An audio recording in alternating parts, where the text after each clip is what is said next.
Panibagong buhay, panibagong pag-asa at panibagong proyekto. Sa araw na ito, ini-install na nila ang aming pressure wash para may patubig na kami sa aming school. Very good. Ito nga pala ang proyekto na napagkasunduan ng Parents Teachers Association sa taong ito, school year 2023-2024.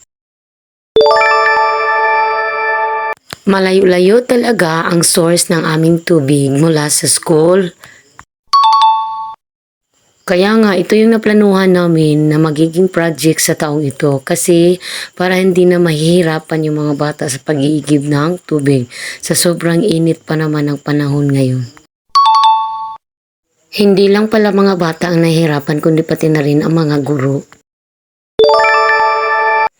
Kaya sobrang pasasalamat namin sa Panginoon at sa mga taong nasa likod sa mga proyektong ito dahil nakamit na talaga namin yung isa sa mga pangarap namin sa school na magkaroon ng patubig.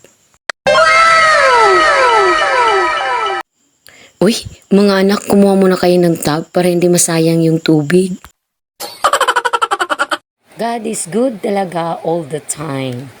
Hanggang dito na lang guys ang video ito. Thank you for watching everyone. And God bless us all.